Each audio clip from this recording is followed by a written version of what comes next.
Champions of Circumstance, Chapter 3, The Threads Are Gathering. With tooth and claw, Dons laid waste to his foes. With his superior strength, he flung them through the air like they were made of straw, and their puny excuses for weapons did not bite on him. Of the 5 thugs he had engaged, only 3 were left standing. One thug, a pesky elf who had believed his speed would save him, had underestimated Don's reach and now lay dead on the ground with deep claw marks across his chest. Another had simply tripped over his own legs, leaving no way of escaping Don's fangs. Neither Dons nor the thugs had realized that the fight was over. Dons caught in a frenzy, and the thugs too focused on surviving to see what was going on around them. Dons roared and lashed out at the thugs, who scattered like leaves in the wind, dashing away from him, trying to escape.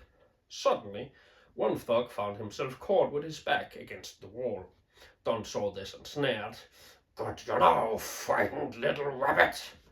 Gripping the man, Don started crushing him between his mighty paws. Then, just as the sound of bones breaking was about to start filling the air, Don let out a piercing roar, not of anger or rage, but of pain. One of the thugs, who had evaded Don's and tried to escape, had seen what happened to his comrade and had decided to try and help him. The brave thug had driven his dagger into the hollow of Don's knee with all his might, burying the blade in the hilt in the Yursong's flesh. Don's vision became blurry. The pain raced through his body, numbing his mind until the only thought piercing the sea of rage and pain was kill. The thug Dons had been crushing fell to the ground gasping as Dons unconsciously released his grab around him when he turned to face the creature who had caused him such pain. The thug who had stabbed Dons was frozen in terror. It was not the sight of the 3-meter tall bear man, whose fur had turned red by the frozen blood, or that petrified the thug, nor was it the roar or the underlying threats it carried. It was the aura of absolute murderous bloodthirst that Dons emitted. And as the thug locked eyes with Dons, he saw only death. Dons lifted his right arm, pulling it back as far as he could, and then swung at the source of all his rage and hate. As Don's colossal paw, carrying all 1.5 tons of his combined weight, connected with the thug, a sound like that of thunder filled the air as the man was hurled through the air and hammered into the wall across the street, leaving cracks and a blood imprint of his broken body, which now lay lifeless on the ground. Dons tossed back his head to let out a thundering, triumphant roar, but was interrupted as 2 small polar bear cubs suddenly appeared from the sky and fell towards him. The shock from the absurd vision pulled Dons out of the sea of rage and pain he was drowning in and back to his normal self. Dons, whose senses were still dulled by blood loss and the many wounds he had suffered, looked in disbelief as the 2 cubs came closer and closer, still falling directly towards him. "They are gonna hit the ground," Dons thought, horrified, mind still blurry, as he stretched out his arms in an attempt to catch the cubs, only to watch them turn into fine glittery mist as he tried snatching them out of the air. Dons looked at his paws, stunned as his dull brain tried to come up with an explanation for what had just happened. And while he stood there, confused, an elven voice reached out to him. "They were not real," Lawson spoke loud and clear as he slowly approached the Yursong, making sure to keep out of arm's reach. "The cubs were an illusion," he continued, as Don's eyes locked themselves on him. "I created the cubs to try and calm you down." "Why?" Dons asked, mind still clouded. "Look around you. We have won. Their leader went away. There's no more need for violence." Lawson spoke, still nervously eyeing the Yursong for any signs of sudden aggression. As Dons eyed the area around him, he saw what had not previously been obvious to him due to his rage. Multiple thugs lay dead or unconscious, scattered around the street. So did the red-bearded human, who lay on the ground, slowly bleeding from a grim head wound.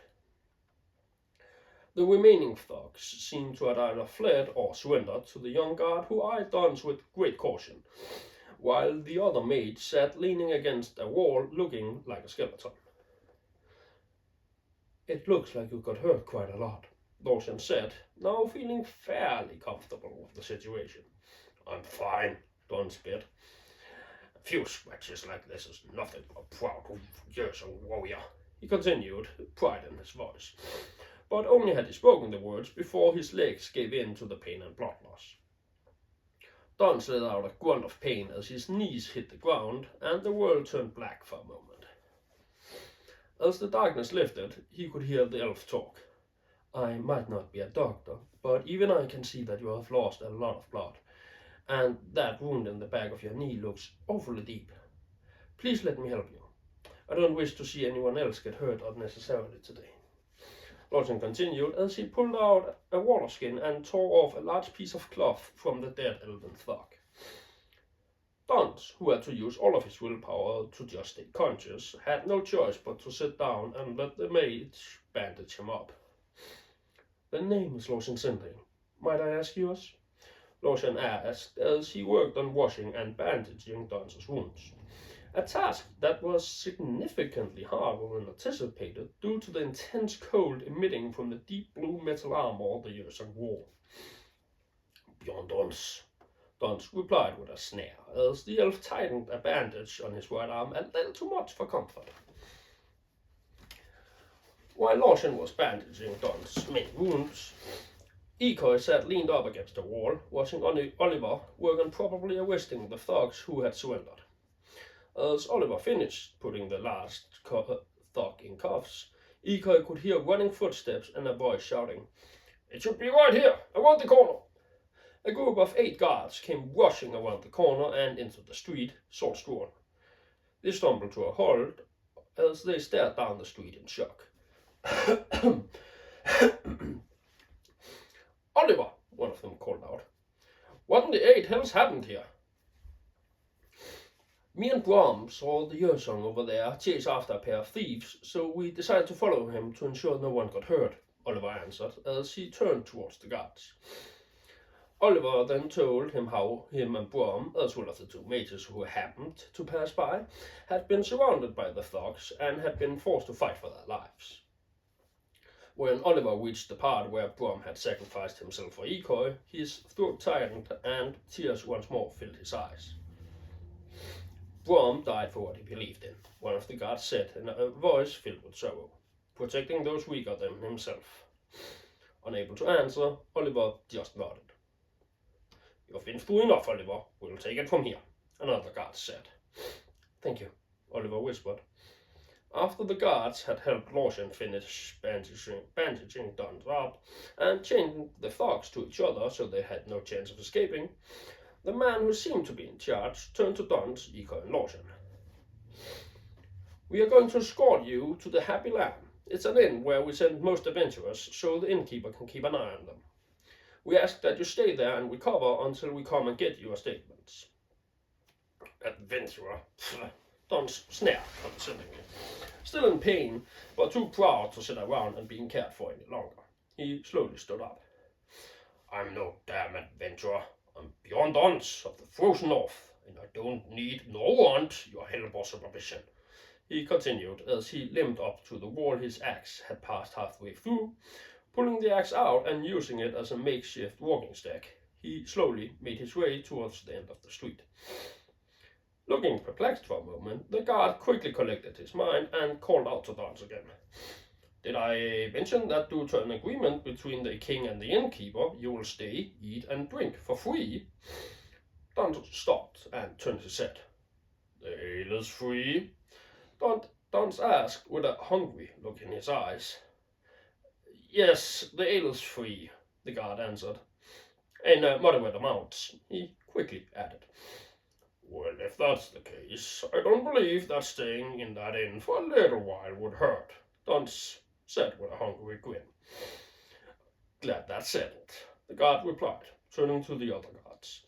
He continued, Me and John will escort these gentlemen to the Happy Lamb, and the rest of you bring these thugs back to the station and make sure Brom's body is taken well care of. And make sure Oliver gets home safely. The guards pulled the 6 thugs up from the ground, shouting at them to walk slowly and in a straight line. Some of the other guards took up positions to carry Brom's body on a makeshift stretcher. Of the 20 thugs, there were 7 who had died. 5, including their leader, had run off, and the remaining had surrendered, or been too unconscious or hurt to escape when the guards arrived. On their way to the inn, Lawson began conversation with the guard leader, who had now presented himself as Cass, and who was currently supporting Ikoi, who was still too weak to walk on his own. Why exactly is it that you want us to stay at that inn? And why did you assume that we were adventurers? Lawson asked curiously. Well, given that you two are clearly mages, but not wearing the insignia of the capital mage college, and you're visiting the capital only 1 week before the festival, I just found it the most logical that you would be adventurers of some sort, Cass answered. And the Happy Lamb is where we send all adventurers and the like, so that we have you all collected in one place. Makes it easier for anyone who wants to hire adventurers, and the innkeeper is excellent at handling the rather wild nature that most adventurers possess. Makes sense, Lawson replied, quickly adding. And the king pays for all of the expenses in the inn? Not quite, Cass answered. Normal expenses are covered, stuff like simple meals, cheap alcohol, and the room rent is paid by the crown. If you want anything else, you have to pay for it yourself. Sounds fair, Lawson said with a shrug of his shoulders. Not sure he completely understood the need for such an arrangement, but too exhausted to properly ask for details. But just so we're clear, I'm no adventurer. I'm a scholar, he quickly specified. A hint of wounded pride could be found in his voice. Well, if you say so, Cass cluckled with a smile. After a few minutes in silence, Ikoi, whose face had started to get a bit of color back, turned his head a little and spoke with a dry voice. What is this festival you keep talking about exactly? I know it's called the Purge, and it has something to do with cleaning the sewers, but that doesn't sound like a very fun festival. The other guard, Jack, who until this point had not said much, suddenly exploded in laughter. You must really be from out of town, matey, he clucked in a voice that didn't quite suit his large body. The Purge is these 3 days where all kinds of adventurers from all over the continent gather here in Kiva to form groups and go down into the sewers and fight strange monsters. And while they're down there fighting, the Mage College is showing everything that's happening in the sewers on giant mirrors. And in the evening of the 3rd day, one group is appointed as winners based on how well they cleared their area and how well-liked they are. Jack paused for a moment to catch his breath before he continued, obviously very excited. And the winners receive 1,000 gold pieces, become really famous, and get hired to go on all kinds of exciting adventures. Jack continued, his face beaming with the same excitement as a kid who had just seen his first night. That sounds a little odd, Ikoi said, still in a weak voice. Where do the monsters come from? It's something about magical waste being illegally dumped in the sewers or whatever, Jack answered, clearly not interested. It's a bit more complicated than that, Lawson quickly added, looking somewhat insulted by Jack's oversimplification. Continuing, I can tell you all about it at the end if you wish, Ikoi. Did I also tell you there's all kinds of games, souvenirs, and exotic food during the Purge? Jack interrupted Lawson. And I have heard that the Hickish brothers, who won the last 2 years, are going to participate once again. I think they got the message, Jack, Cass said, smiling, ending the conversation before Jack got too heated. And it looked like we have arrived, he added. The Happy Lamb was a lot larger than any other inn Ikoi or Lawson had ever seen. It was 4 stories high and 3 times as wide as any other building on the street, and the double open doors at the entrance was tall enough that Dons would only have to bend the neck slightly to enter. The sound of cheerful people mixed with music welled out from the windows. "Well, I guess this is where we part ways," Cass said as he put out his hand. "Thanks for saving Oliver," he said as he shook first Lawson's hand and then Ego's, who was now being supported by Lawson. "Even though it's a tragedy about Brom, it would have been a lot worse if you had not been there," Jack added. "You're sure you don't need a doctor?" Cass asked Dons, sounding concerned, hand still stretched out. "I don't need your help," Dons answered in a cold, prideful voice, ignoring Cass's outstretched hand. Cass shrugged his shoulders. "If you say so." Then, in a low voice, he turned to Lawson and Ecoy. "Please keep an eye on him. I'm not sure his pride allows him to admit just how hurt he is." Dons, body aching with pain and head a little dizzy from blood loss, pushed open the heavy oaken doors at the entrance to the Happy Lamb, and was met with a wave of dry warmth and the smell of roasting meat as well as strong ale. The inn was filled up with all different kinds of people and races. There were humans, elves, dwarfs, gnomes, halflings, half-orcs, as well as half-elves, lizardmen, and many, many others. And common for all of them was that every one of them were armed and clad in clothing you would only see on someone who traveled a lot.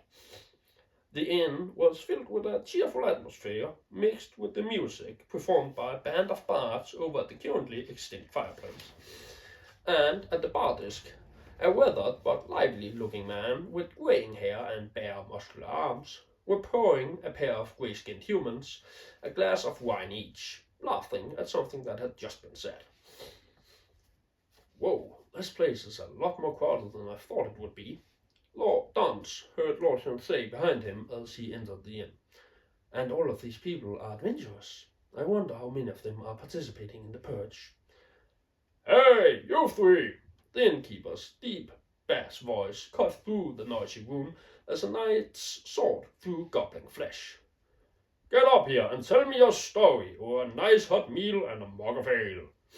His outburst brought smiles to many faces in the inn, and a few tables were quickly moved so Dons could easily get through, his blood-covered armor and fur drawing quite a bit of attention. But, to Lawson's surprise, only very few guests seemed alarmed by the Yersong's grisly visage. The others either showed simple curious interest or a total lack thereof. "What happened to you, young man?" the innkeeper asked Ecoy while pouring him a glass of some thick, blue, foul-smelling liquid. "You pissed off Salas Higgis? Or are you just a sorcerer who don't know when to quit?" The last part said with a teasing smile. Before Ecoy could answer, the innkeeper pushed the glass he had been pouring into his hand. "Answer after you drink this. It tastes like it smells, but it helps you recover." Ecoy had to use both hands to lift the glass, and when he finally brought it to his lips, the smell almost made him puke. "Down with it!" the innkeeper laughed as he gave the glass a little push. Ecoy coughed violently as the contents of the glass slipped down his throat, but he could quickly feel his body getting warmer and a bit of strength returning to his limbs. How did you know I'm a sorcerer?" Ecoy asked, still coughing a little. "Boy, when you have lived for as long as I have, and have travelled as much as I once did, there's not many things you haven't seen or that will surprise you anymore," the innkeeper responded in a clogging voice, while pouring Dons a mug of ale the size of a bucket. "Well," the innkeeper said in a curious and expectant voice, "what brings you to my inn? And why did the guards send you here?" Back at the city gates, where Dons had caused all that commotion, the snail man, Matthew Crowley Euler, was being hauled towards the central guard station while loudly proclaiming his innocence. "That poison was planted on me. I swear I would never knowingly bring illegal substances into the city. And why was I the only one being searched? Why not that suspicious-looking guy behind me? Racial discrimination, that is why. You know who the real criminals here are? You! Euler yelled as he was being pulled through the streets by a pair of very annoyed guards, drawing everyone's attention to himself and his captors. For the sake of all that's holy, shut the hells up! One of the guards, a middle-aged dwarf with a brown unkept beard, snared as he yanked the chains that Euler's handcuffs had been fastened to. Ow! Euler cried, exaggerating the pain manyfold. That really hurt! Guard brutality! Guard brutality, people! The atmosphere in the street started getting tense, as the people around Euler and the guards found pity on the poor snail man. The dwarf moved closer to Euler so that no one else could hear him. If you don't shut the hells up right now, I'm gonna have you whipped back at the station, the dwarf hissed, face hot with anger. Help! He's threatening to kill me! Help! Euler screamed, while trying not to smirk at the dwarf's head turning blood red from anger. Leave the poor man alone! Someone from the crowd shouted at the guards. Yeah! Another joined in. Why don't you arrest some real criminals for a change? A bold soul shouted, quickly followed by cheers and nodding heads. As the guards' focus shifted from Euler to the angry mob that was starting to form, Euler quickly slipped out of his cuffs and silently disappeared down a nearby alley, just as the mob started bombarding the guards with rotten vegetables and verbal assaults. Euler clucked to himself. Slipping out of those cuffs had never been a problem. His body was made of a green-brown, jelly-like substance covered by a muscular but very flexible membrane, and the lack of bones in his body made cuffing him effectively impossible.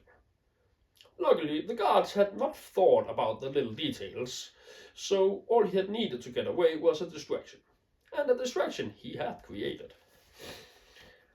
Well, at least this damn body is good for something, Euler mumbled to himself with a hint of bitterness in his voice. MC Euler had not always been a snail man. Actually, it was something he had become quite recently. 4 months ago, Euler had still been human and practicing his craft as a spy and saboteur for hire, and had just prior to his transformation been hired by a wizard to sabotage a rival's research. Euler was no stranger to jobs such as these, since most mages traveled to the capital, the ones remaining in the smaller dukeships and city-states constantly fought over monopoly for their services. So, Euler had sneaked into the mage's tower. Normally, mages lived and worked in the same kind of house as everyone else did, but this one had a taste for the old-fashioned style. After entering the tower and avoiding a few magical sentries, Euler had found himself at the mage's research lab together with the owner of the tower. The mage, wearing a purple robe with star patterns, as well as a high pointy hat of the same design, was working over a huge cauldron that contained some green bubbling ooze that smelled horrible. Euler had snatched the nearest bottle and climbed up onto the ceiling rafters, and after positioning himself over the cauldron, he opened the bottle, tossed a small stone he had in his pocket at a pair of flasks behind the mage to create a distraction, and quickly emptied the bottle down the cauldron as the mage turned around. Boom! A huge explosion of unstable magical energy had erupted from the cauldron only moments after Euler had emptied the bottle. Euler, who had simply expected the brew to be ruined as it usually was caught completely off guard and was swallowed by the explosion alongside the mage and the entire room. When Euler woke up, the lab had turned into a swamp, and he a snail man. In panic, he had fled the tower, leaving a very perplexed, star-spotted purple frog behind. Euler had spent the next 4 months trying to find someone who could help him become human again, but without luck. No one he had tried had been capable of undoing what had happened to him, so he had set his eyes on the human capital in the hope that it would house a mage with the skills to cure him. For 4 months, Ikoi had been moving around in what he felt to be a horrible body. He looked quite like a normal, oversized snail, shell and all that, except that the shell was just over a meter in diameter and hard as rock, as well as hollow. Where the head of a snail would normally have been, Euler's torso instead rose. His lower half was grossly long, as he stood about 1.5 meters tall, with arms and head matching the height perfectly, but with the chest unnaturally stretched and without any features such as nipples or belly button. His whole humanoid body seemed as if it had been shaved clean and covered by a green-brown gel. Also, he wore no clothes, as it itched unbearably, and there wasn't really anything that needed covering.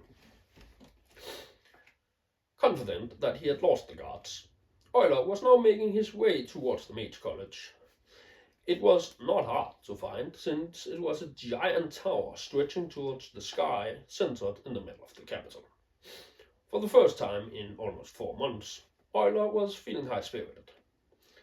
They say that some of the greatest mages in the world live in that tower, Euler thought to himself, a smile on his lips.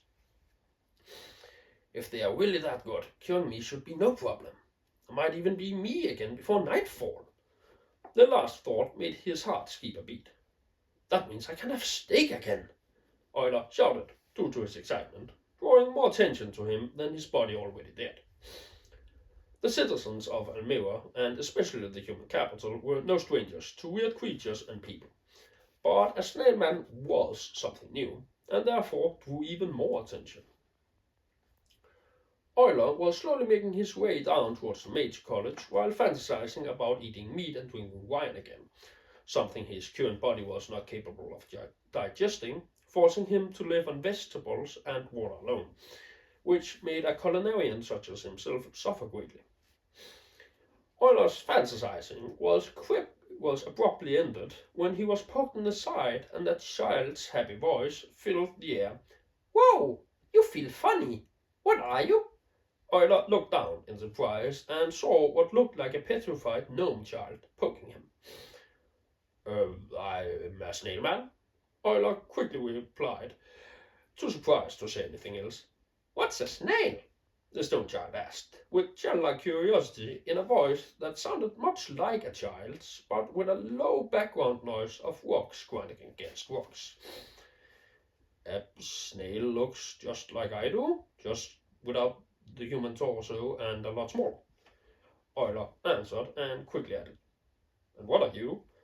"I'm Eshnir," the strange creature answered, while grinning all over the face. He's able to show a lot of emotion for someone who looks like they're made entirely of stone, Euler thought, quite surprised. "I mean, what are you?" Euler asked again. "Like, what race? I have never seen someone like you before." "The dwarves call me a nebulous gnome," and Eshnir answered. He suddenly looked puzzled. "But I don't really understand what you mean by race. I mean, those people over there, they're called humans, right?" he asked, while pointing towards a couple who had been eyeing eyeing Euler and Eshnir while whispering to each other. Their cheeks both turned red when Eshnir bluntly pointed towards them. "They are," Euler answered, not quite understanding the purpose of Eshnir's question. "But they're not the same, right?" Eshnir continued. "Not really, no," Euler slowly answered, still not quite sure what Eshnir was getting to. "So, if they're not the same, how can they both be humans?" Eshnir asked, looking really confused. "I'm Eshnir, but also a nebulous gnome. How can I be two things at once?" he continued, looking at Euler with confused eyes. "Oh, well," Euler started, overwhelmed by the situation and heavy philosophical question he had just been asked. But before he could formulate an answer, he heard a familiar voice around the corner from the street he had exited not long ago. "They say he went this way. He can't have gone far, as slow as he is." Euler heard the grumpy dwarf guard groan. "Shit, I thought they would have been caught up in that mob for a while longer." Euler thought, ignoring Ashnia, who was still staring at him, anticipating his answer. I have to go now, Euler said as he hurried towards the nearest exit from the street. Only problem being that his max speed was about walking speed of a normal person. Why? Ashnia asked, curiosity once again in his voice. No reason. Could you please tell the guards you saw me going in that direction? Euler asked while pointing in the complete opposite direction of where he was moving. But you're not going that way? Ashnia asked while following Euler, sounding really confused. No, but me and the guards are playing tag, Euler desperately lied, knowing that he would have no chance of escaping the guards if they were not fed false information. They never want to play with me, Ashnia said in a depressing manner, but suddenly a light flared to his eyes. Maybe if I tell them I know you, we can all play together, he said ecstatically, just as he and Euler entered an alley. Ashnia turned around and started running back towards the street they came from. Crap! Euler thought, swearing at himself for making up such a ridiculous lie. If you just follow me, we can play together. Us against the guards, Euler half-heartedly called out to Ashnia. Really? That would be so much fun, Ashnia cheerfully responded as he stopped just before exiting the alley. Where should we hide? He asked Euler while running back to him, smiling from ear to ear. Not capable of believing how gullible Ashnia was, Euler quickly looked around the alley for somewhere to hide. He noticed a pair of large shutters on the first floor of what looked like an old abandoned storage building. They stood partially open. Finally, a bit of luck, Euler mumbled, stressed, as he hurried toward the wall on which the windows was located. What did you say? Ashnia asked curiously. I said climb up on my shell, we will hide in that building, Euler answered, nervously impatient, while pointing at the storage house. He could hear the dwarf further down the street. Won't that be cheating? Ashnia asked, a little puzzled. No, me and the guards are playing advanced tag, Euler answered desperately while cringing on the inside over just how stupid he sounded. Sounds fun, Ashnia smiled, blindly trusting every single word coming out of Euler's mouth. But how are we going to get up there? He asked while sitting on top of Euler's shell. I can climb up walls, so hold on tight, Euler groaned. Ashnia was a lot heavier than he looked. So cool! Ashnia almost shouted as Euler started slowly gliding up the wall. Euler hushed him. Sorry, Mr. Snailman, Ashnia whispered, still smiling. Actually, my name is Matthew Crowley Euler, Euler groaned as he neared the window. So, you're not a snailman?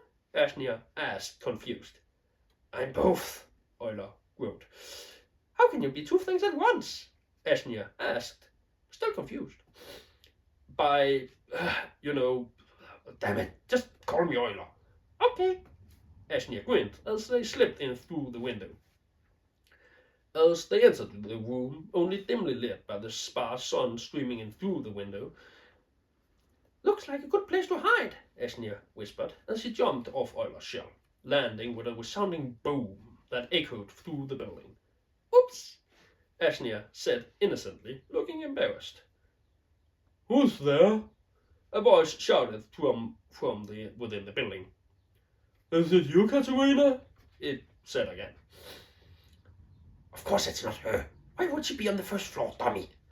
A second voice bit, followed by a sound of someone getting smacked. That hurt, the second voice cried. Good, the second voice answered, scornfully. Now, go check what made that noise, idiot. Shit, Euler mumbled. Who's that? Ashnia asked as heavy footsteps approached up the stairs towards them. That's all for today, folks. Thank you very much for listening, and thank you for the attention you have given me over these last few weeks. If you have enjoyed the readings from Champions of Circumstance, it's available in, most forms, physical copies, ebooks, audiobooks, the lot. You can find out where to buy them if you look down in the description. And if you have any questions, feel free to send me a message, make a comment on this video, or just contact me in whatever way you find interesting. Have a nice day, and that's it.